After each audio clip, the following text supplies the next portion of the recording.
Ada dua motif membaca buku. Satu, bahwa Anda menikmatinya. Yang lain, yang bisa kamu banggakan.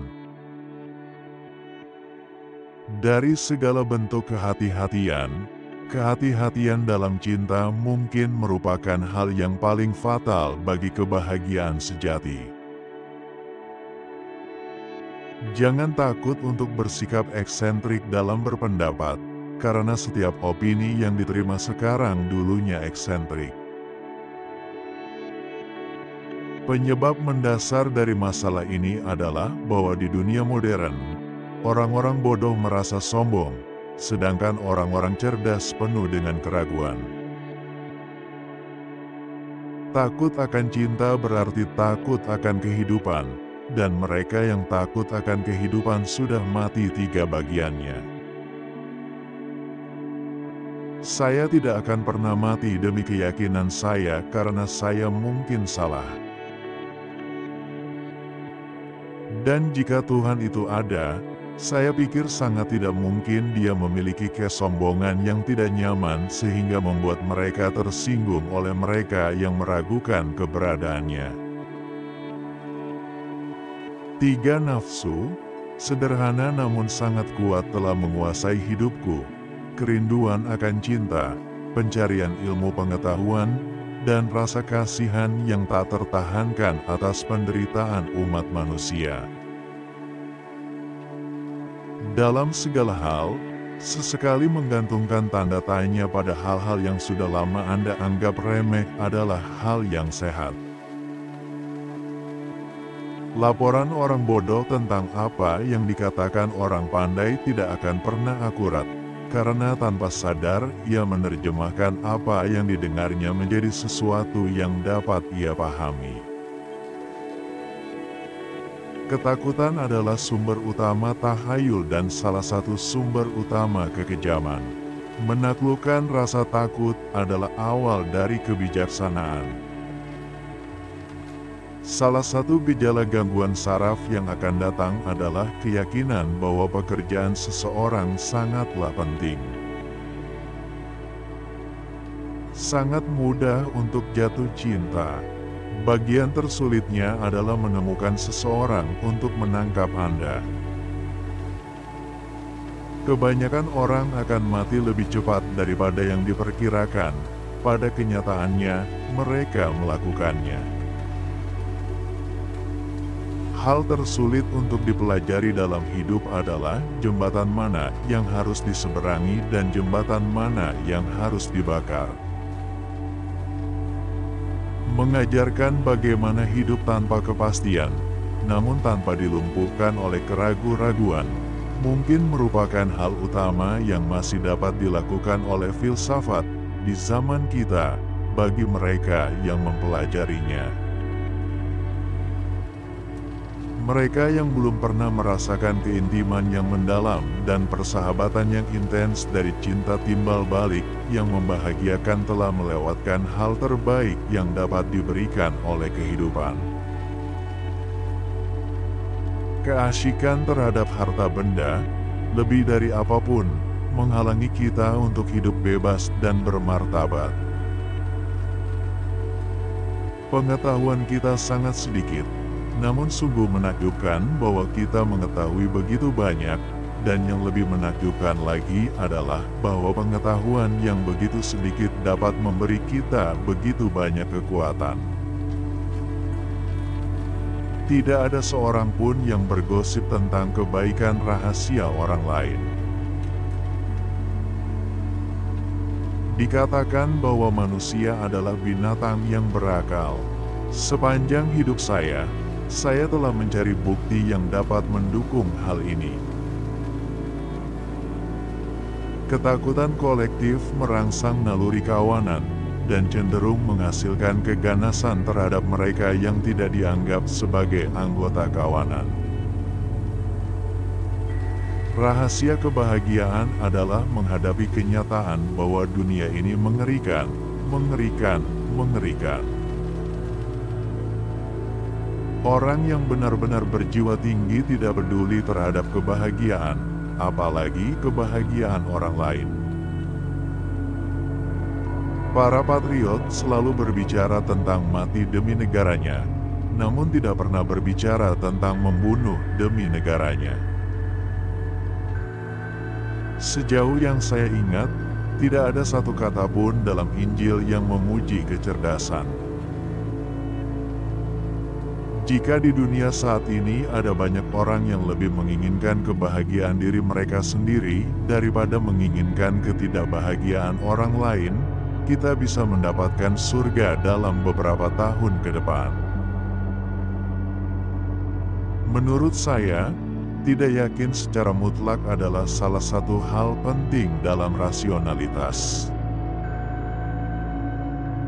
Penindasan kekejaman dengan hati nurani yang baik merupakan kesenangan bagi para moralis. Itulah sebabnya mereka menciptakan neraka. Rahasia kebahagiaan adalah ini, biarkan minat Anda seluas mungkin dan biarkan reaksi Anda terhadap hal-hal dan orang-orang yang Anda minati sedapat mungkin ramah dan bukannya bermusuhan. Baik manusia, kelompok masyarakat, maupun suatu bangsa tidak dapat dipercaya untuk bertindak secara manusiawi atau berpikir secara waras di bawah pengaruh rasa takut yang besar. Apapun yang Anda kuasai berkontribusi terhadap kebahagiaan. Saya pikir kita harus selalu menerima pendapat kita dengan sedikit keraguan. Saya tidak seharusnya berharap orang-orang secara dogmatis mempercayai filsafat apapun, termasuk filsafat saya. Tanpa beberapa hal yang Anda inginkan adalah bagian tak terpisahkan dari kebahagiaan. Tantangan terbesar bagi pemikir manapun adalah menyatakan masalah dengan cara yang memungkinkan adanya solusi. Segala sesuatunya tidak jelas sampai pada tingkat yang tidak Anda sadari sampai Anda mencoba menjelaskannya dengan tepat. Sains adalah apa yang Anda ketahui. Filsafat adalah apa yang tidak Anda ketahui. Kehidupan yang baik diilhami oleh cinta dan dibimbing oleh ilmu pengetahuan. Yang dibutuhkan bukanlah keinginan untuk percaya, namun keinginan untuk mencari tahu, yang justru sebaliknya. Para pendukung kapitalisme cenderung mengacu pada prinsip-prinsip suci kebebasan, yang terkandung dalam satu pepatah, orang-orang yang beruntung tidak boleh dibatasi dalam melakukan tirani terhadap orang-orang yang tidak beruntung. Manusia adalah binatang yang mudah percaya, dan harus mempercayai sesuatu. Jika tidak ada dasar yang baik untuk beriman, dia akan dipuaskan dengan dasar yang buruk. Tidak ada alasan untuk berasumsi bahwa dunia mempunyai permulaan. Gagasan bahwa segala sesuatu pasti mempunyai permulaan sebenarnya disebabkan oleh kemiskinan pemikiran kita. Salah satu hal yang menyakitkan di zaman kita adalah mereka yang merasakan kepastian adalah orang bodoh, dan mereka yang memiliki imajinasi dan pemahaman apapun dipenuhi dengan keraguan dan kebimbangan. Penting bagi kebahagiaan bahwa cara hidup kita harus muncul dari dorongan hati kita sendiri dan bukan dari selera dan keinginan yang tidak disengaja dari orang-orang yang kebetulan adalah tetangga kita, atau bahkan kerabat kita. Hampir segala hal yang membedakan dunia modern dengan abad-abad sebelumnya disebabkan oleh ilmu pengetahuan yang mencapai kejayaannya yang paling spektakuler pada abad ke-17. Dogmatisme adalah hambatan mental terbesar bagi kebahagiaan manusia. Tulisan Anda tidak pernah sebaik yang Anda harapkan, tapi tidak pernah seburuk yang kamu takutkan. Menyukai banyak orang secara spontan dan tanpa usaha mungkin merupakan sumber kebahagiaan pribadi yang paling besar. Cinta hanya bisa berkembang asalkan bebas dan spontan. Ia cenderung dibunuh oleh pemikiran tentang kewajiban. Mengatakan bahwa Anda berkewajiban untuk mencintai si ini dan itu adalah cara paling pasti untuk membuat Anda membencinya. Saya sengaja mengatakan bahwa agama Kristen, sebagaimana diorganisasikan dalam gereja-gerejanya, telah dan masih menjadi musuh utama kemajuan moral di dunia. Aristoteles berpendapat bahwa perempuan memiliki gigi lebih sedikit dibandingkan laki-laki. Meski sudah 2 kali menikah, tidak pernah terpikir olehnya untuk membenarkan pernyataan tersebut dengan memeriksa mulut istri-istrinya. Adakah pengetahuan di dunia ini yang begitu pasti sehingga tidak ada orang yang berakal sehat yang dapat meragukannya? Orang-orang konvensional menjadi marah karena keluar dari konvensi, terutama karena mereka menganggap kepergian tersebut sebagai kritik terhadap diri mereka sendiri. Marah kepada orang yang berkelakuan buruk adalah buang-buang energi, seperti halnya marah terhadap mobil yang tidak mau melaju. Hidup tidak lain hanyalah sebuah kompetisi untuk menjadi penjahat dan bukannya menjadi korban. Taklukkan dunia dengan kecerdasan, dan bukan hanya dengan ditundukkan oleh teror yang datang darinya. Matematika yang dipandang dengan benar tidak hanya memiliki kebenaran tetapi juga keindahan tertinggi. Rasa tanggung jawab berguna dalam pekerjaan tetapi menyinggung dalam hubungan pribadi. Manusia ingin disukai, bukan ditanggung dengan sikap pasrah yang sabar. Masalah yang ada di dunia ini adalah bahwa orang-orang bodoh dan fanatik selalu merasa yakin pada diri mereka sendiri, dan orang-orang bijak selalu penuh dengan keraguan. Yang membedakannya bukanlah apa yang diyakini oleh para ilmuwan, namun bagaimana dan mengapa ia mempercayainya. Keyakinannya bersifat tentatif, bukan dogmatis. Mereka didasarkan pada bukti, bukan pada otoritas atau intuisi.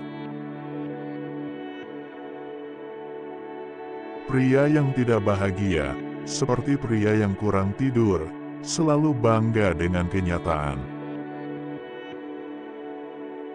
Patriotisme adalah kesediaan untuk membunuh dan dibunuh karena alasan sepele. Saya menganggap sikap resmi Katolik terhadap perceraian, pengendalian kelahiran, dan sensor sangat berbahaya bagi umat manusia. Salah satu hasrat kita yang paling kuat adalah keinginan untuk dikagumi dan dihormati. Faktanya, kita mempunyai 2 jenis moralitas yang saling berdampingan, moralitas yang kita khotbahkan, namun tidak kita praktikkan, dan moralitas yang lain yang kita praktikkan, namun jarang khotbahkan. Kehidupan yang bahagia sebagian besar harus merupakan kehidupan yang tenang, karena hanya dalam suasana yang tenang barulah kebahagiaan sejati dapat hidup. Hanya sedikit orang yang bisa bahagia, kecuali mereka membenci orang, bangsa, atau kepercayaan lain. Tidak ada omong kosong yang begitu salah, sehingga hal ini tidak dapat dijadikan keyakinan mayoritas melalui tindakan pemerintah yang memadai.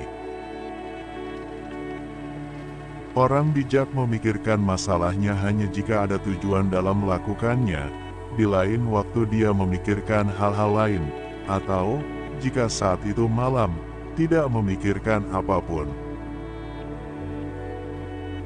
Penggunaan pengendalian diri ibarat penggunaan rem pada kereta api. Ini berguna ketika Anda berada di arah yang salah, tetapi hanya berbahaya jika arahnya benar. Kontroversi yang paling biadab adalah kontroversi mengenai hal-hal yang tidak memiliki bukti kuat. Siapapun yang ingin menjadi filsuf harus belajar untuk tidak takut dengan hal-hal yang absurd. Tidak ada bangsa yang begitu berbudi luhur seperti yang diyakini oleh masing-masing bangsa, dan tidak ada bangsa yang begitu jahat ketika masing-masing bangsa mempercayai yang lain. Sains mungkin membatasi pengetahuan, namun tidak boleh membatasi imajinasi. Saya sendiri tidak merasa bahwa siapapun yang benar-benar manusiawi bisa percaya pada hukuman abadi. Hal-hal utama yang menurut saya penting bagi mereka sendiri, dan bukan sekadar sarana untuk mencapai hal-hal lain, adalah pengetahuan, seni, kebahagiaan naluriah, dan hubungan persahabatan atau kasih sayang. Filsafat, sejak awal, telah memberikan klaim yang lebih besar, dan mencapai hasil yang lebih sedikit, dibandingkan cabang pembelajaran lainnya.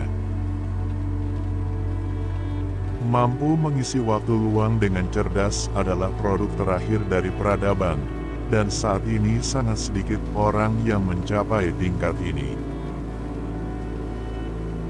Oleh karena itu, kebosanan merupakan masalah penting bagi kaum moralis, karena setidaknya setengah dari dosa umat manusia disebabkan oleh rasa takut terhadap hal tersebut.